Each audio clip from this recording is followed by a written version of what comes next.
Welcome to my talk about speed is awesome, but low latency is sublime. My name is Hannes. I'm working for Google in Munich, and I'm a member of the V8 team. How many people in here know what V8 is? Yeah, quite some, you know, right? So V8 is, for people who don't know, the JavaScript engine, which is, for example, used in Chrome, and is the thingy that understands, or at least tries to understand, your JavaScript program and executes it, right? So what is latency and why is it important? What we understand by latency is the time the VM, in our case V8, interrupts your JavaScript program and has to do some work, right?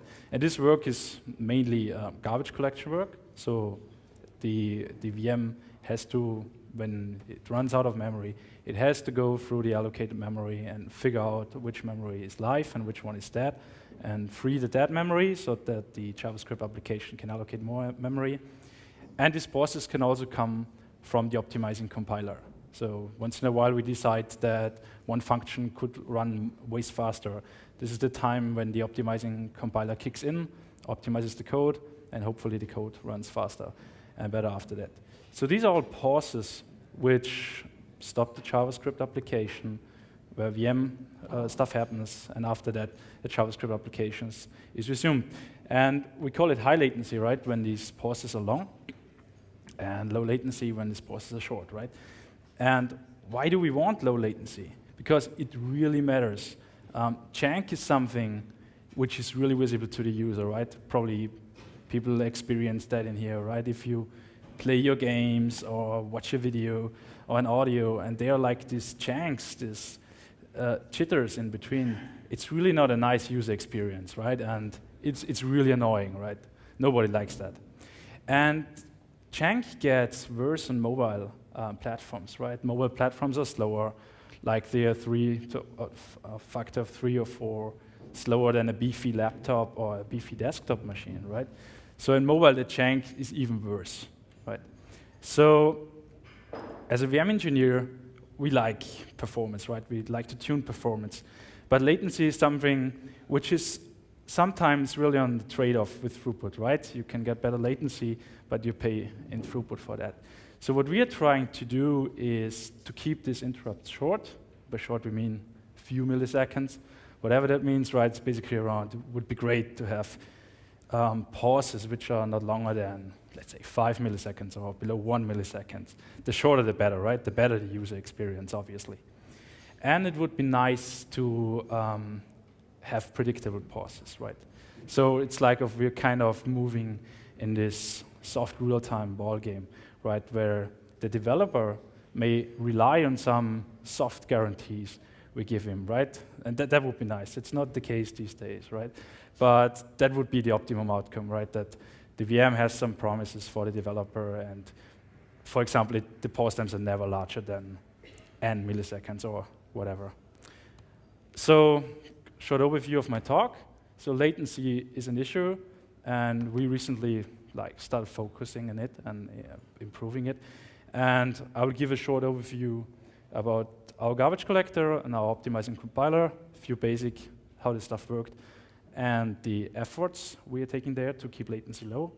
Then I will show 2 latency benchmarks we are using to evaluate our optimizations, show them in experiments, how we improved over the last year, and draw some conclusions. And there should be time for Q&A, maybe. Otherwise, we talk offline after the talk.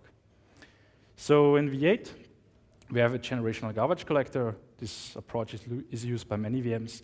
We have a relatively small new generation, and there we use a semi-space heap and a scavenger. Semi-space means that we just use half of the memory. So when we allocate stuff there, let's allocate a few objects, and we run out of memory there in our first semi-space, the scavenger looks through the objects. What the scavenger is doing, it's basically walking through all the live objects, and as soon as it encounters the live objects, it copies it over to the other half of the semi-space. Let's say 2 objects survive here in our example, the others are dead, right? So the scavenger is pretty fast. Then there is a node generation, and this is typically the memory where objects end up that survived for quite some time, right? And there we use a mark and sweep garbage collector. Mark and sweep means we calculate the transitive closure of our live objects, go through this graph and mark all the objects we find that they are live. And after that, when we computed the whole transitive closure, we scan over the whole heap and free not marked stuff. And for marked objects, we just clear the mark bit and go on. So you see, scavengers can be fast, right? The heap is smaller, and they are fast when a lot of objects die in the young generation immediately. And the old generation is big, can be really big, and garbage collections can take longer there, right? So let's fill up the semi-space again, and then let's say objects survived. Well, they eventually end up in the old generation. Okay, so the main assumption between the generational garbage collector is that most of the objects that get allocated die young, right? There are research out there that shows like for many, many applications that is true, right? And this already gives us some nice latency properties, right? This results in many short young generation collections, which are shown here by S. Oh, I just saw the slides are not really nicely shown. All right. Yeah. And once in a while, when many objects survive, they end up in the old generation, and we have these longer mark and sweep times. I'm wondering if I should fix the slides here. Oh, okay, that's gone. I apologize for that. It looks nice on the screen here and there. Sorry.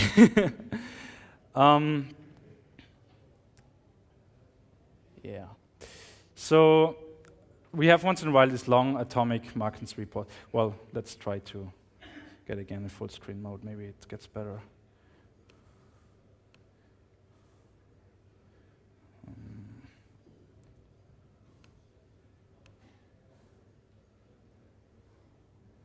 No, not really.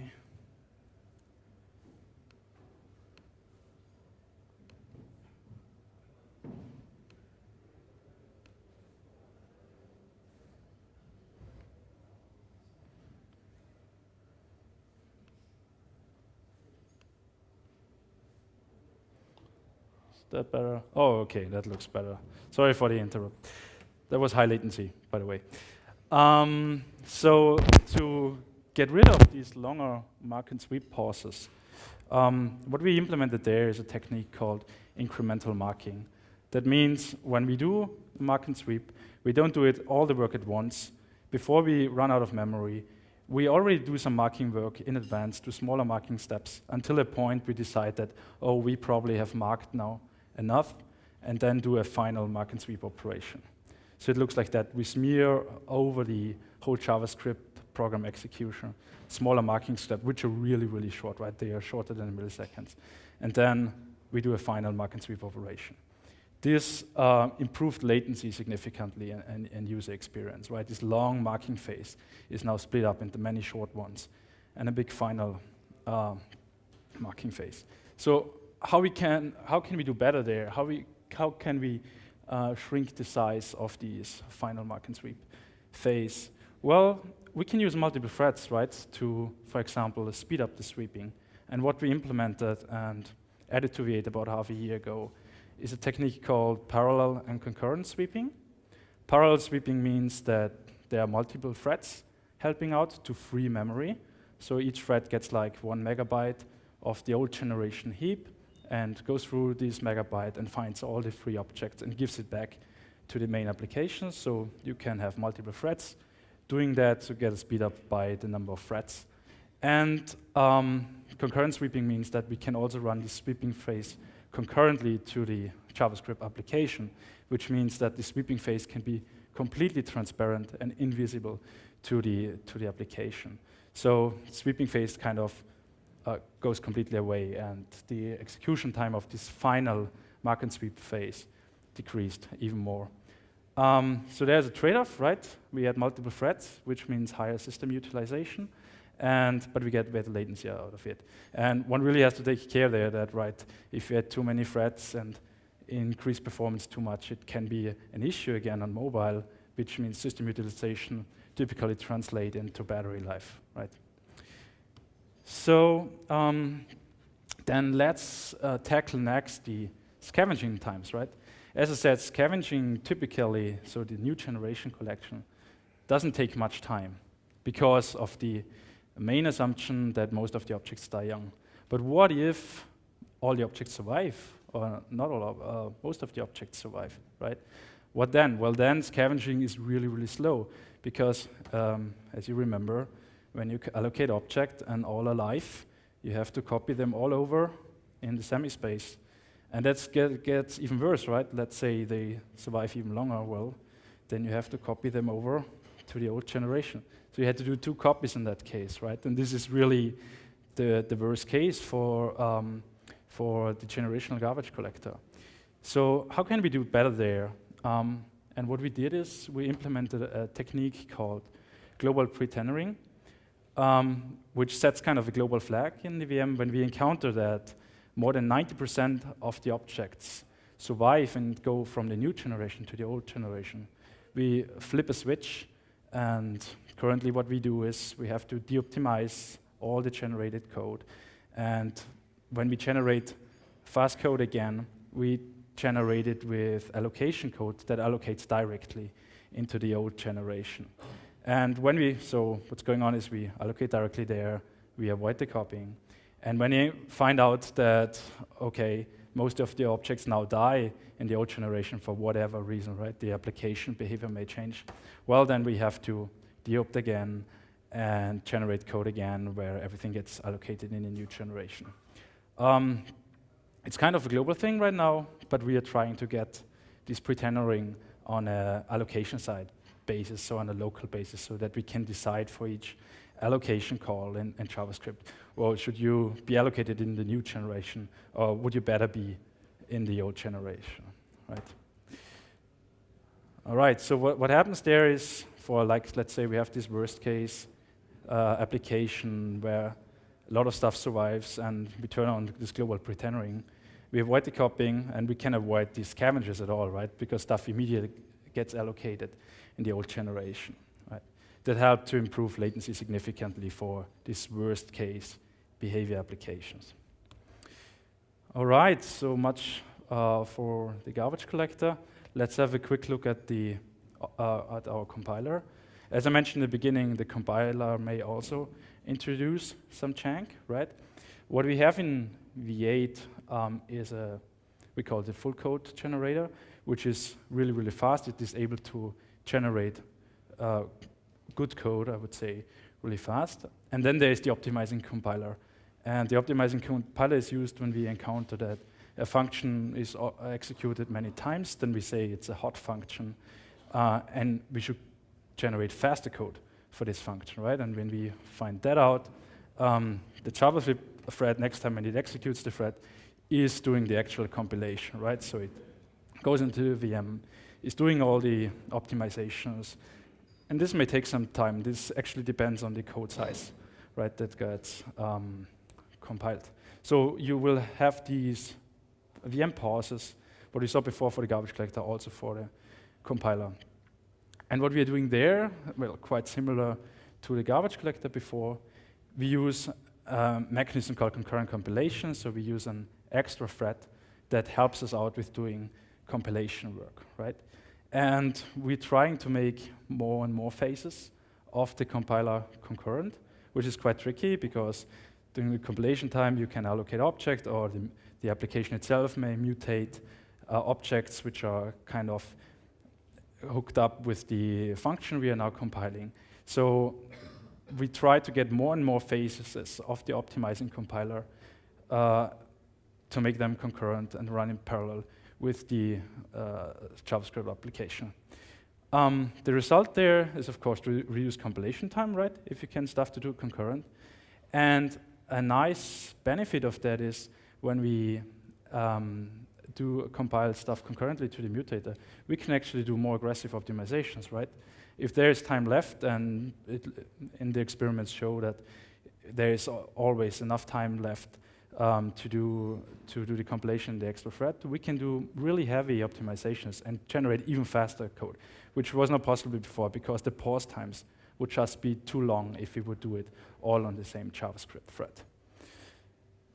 So, all right, now we covered quite some stuff in the VM that improved latency of the garbage collector and the optimizing compiler. Now let's see how we can measure that stuff. So I'm now going to explain how we measure the stuff within a JavaScript application. Of course, we could look at the VM output, right? We have in V8, we have several flags where we can ask the VM how long it took, but we don't trust our output, right? So we really want to have the application tell us whether it was a good chunk experience or not, right? And the way we do that is we take a JavaScript program and add time probes to the application, right? So let's say we have a function that's allocating stuff and doing some calculations. Before and after the function, we measure the time, and we execute this function many, many times, right?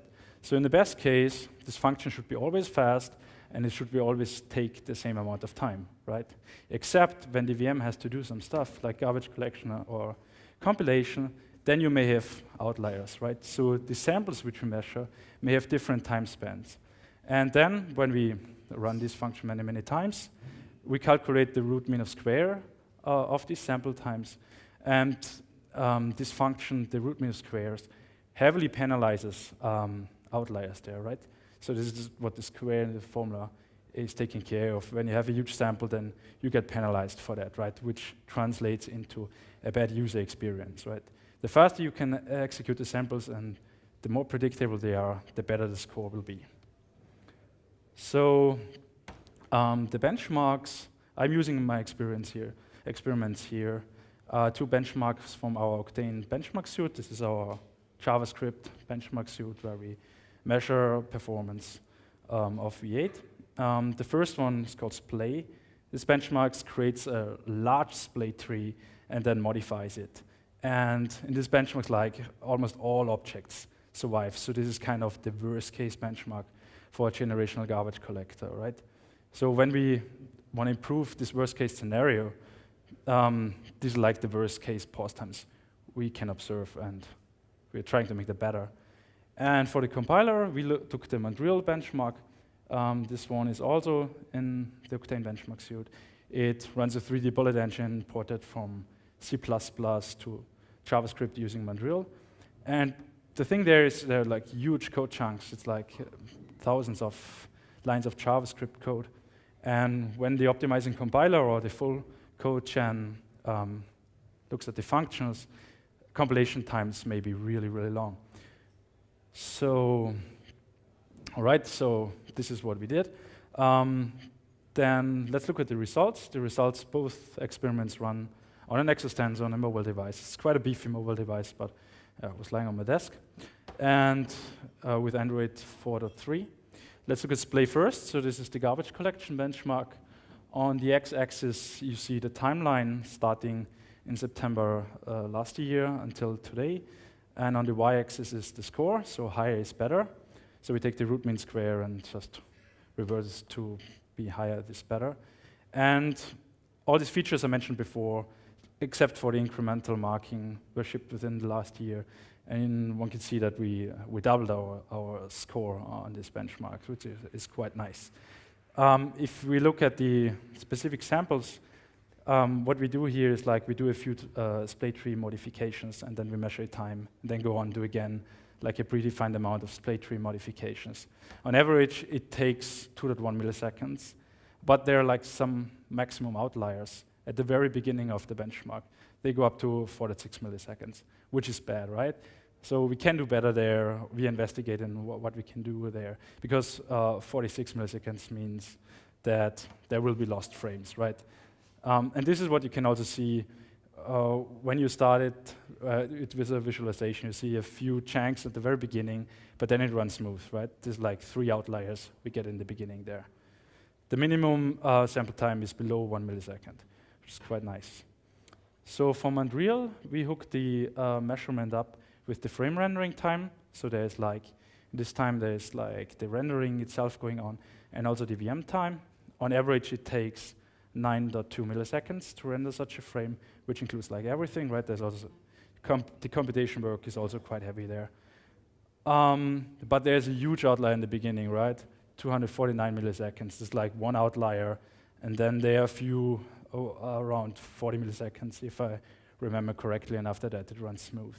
So this is the time. The first outlier is related to when the full code chain compiles the whole JavaScript file, right? So again, you may get some jank at the beginning when you execute your application, but after that, you do fine. But again, there's stuff where we can do better. All right, that already brings me to the end of the talk. Low latency of the VM, I guess, is key to keep the user happy and make web application run well on all devices, right? Not just on a MacBook or on a heavy desktop machine, but also on mobile apps. Yeah. It would be nice if JavaScript VMs could provide predictable performance and give a promise to the application developers. We're not quite there yet, but I think that this is the direction we should head, because many programmers try to work around the VM, right? It's like, okay, the GC may kick in, so let's build our own memory management system within our JavaScript application. And this is actually hard to do, right? Object pooling and stuff like that.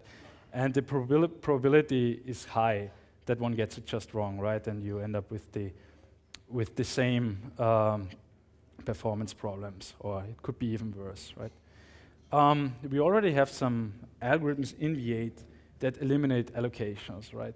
So we recently landed an algorithm called, which is doing escape analysis, right? It finds out whether an allocation escapes a function, and if it's not, then it's not actually allocated on the heap. Also allocation folding, which takes multiple allocations and folds them together into one, right? So we're trying to avoid and get better there. And the latency benchmarks I showed, well, they're quite important for us to keep track of performance improvements and regressions, and they really help us to show where we can do better and help us to evaluate new features. All right, that's the end of my talk. Thank you very much. Maybe there's time for questions. I don't know how much time there is.